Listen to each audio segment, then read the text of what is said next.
Bismillahirrahmanirrahim. Assalamualaikum warahmatullahi wabarakatuh dan salam sejahtera. Merujuk kepada tugasan yang telah diberikan oleh Dr. Zah melalui subjek Kaedah Penyelidikan 1, kami diminta untuk merakamkan video mengenai pemahaman kami tentang tajuk metodologi kajian. Yang mana mengikut pemahaman saya, metodologi kajian ini merupakan satu penerangan terhadap cara-cara atau kaedah untuk kita menjalankan kajian, pendekatan yang kita gunakan untuk mendapatkan maklumat berhubung kajian yang dijalankan, pendekatan analisis yang digunakan dan pengolahan data yang kita perolehi. Jadi reka bentuk kajian yang kita boleh pilih adalah sama ada kualitatif ataupun kuantitatif, ataupun kita boleh menggabungkan kedua-duanya sekali. Jadi yang mana ia melibatkan beberapa proses dan komponen yang perlu kita ikut.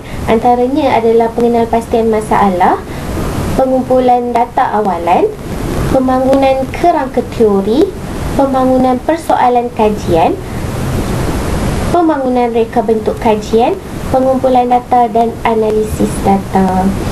Selepas kita menentukan reka bentuk kajian, pengkaji perlu tetapkan prosedur dan hala tuju khusus dalam reka bentuk kajian ini dan menyediakan kerangka bagi tujuan pengumpulan dan analisis data.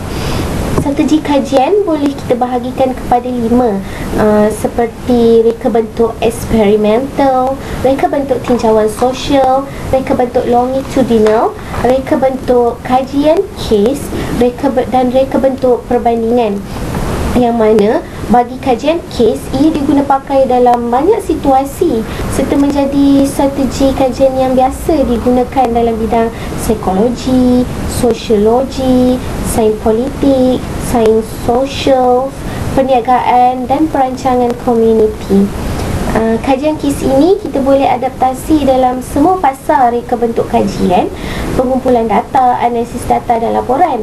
Menurut Zaidah 2007, kajian kes ini sesuai bagi kajian yang perlu kepada penyiasatan yang menyeluruh dan mendalam. Namun terdapat juga kelemahan dan kekurangan kajian kes ini instead of kelebihan.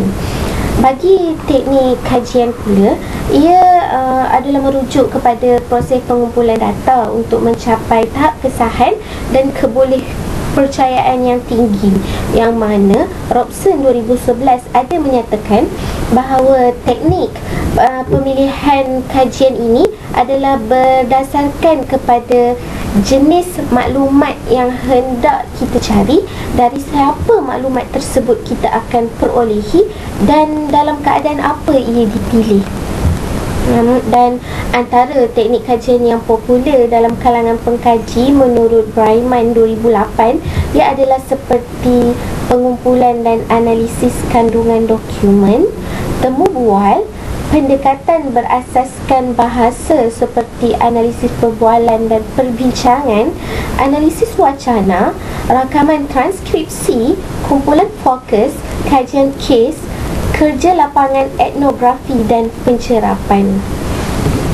Setelah kita meneliti semua maklumat dan kita telah mengumpul semua maklumat bagi sesuatu kes ini, data-data tersebut kita perlulah disusun dan dikemas kini, yang mana ini bertujuan adalah untuk memudahkan kita dalam sebarang penganalisaan yang kita akan lakukan terhadap maklumat dan data tersebut.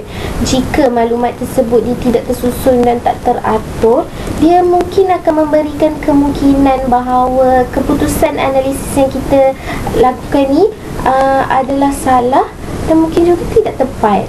Ia boleh mengakibatkan kesimpulan yang kita akan buat sedikit terpesong ataupun lari dari objektif kajian itu sendiri. Jadi setelah keputusan kita perolehi, kesimpulan akan dibuat terhadap masalah kajian berdasarkan keputusan tersebut. Bagi mendapatkan keputusan yang terbaik, setiap langkah dan kaedah yang ketika kajian kita buat itu haruslah mengikut prosedur yang teratur dan yang telah ditetapkan. Segala kesimpulan yang kita buat ini haruslah mengikut dan menepati objektif yang telah kita tetapkan terangkan di awal kajian lagi. Jadi setakat itu sajalah perkongsian yang mampu saya kongsi pada kali ini. Maafkan andai ada kekurangan maklumat dan mudah-mudahan ada yang tersemat sebagai manfaat kita bersama. Wallahu alam. Assalamualaikum warahmatullahi wabarakatuh.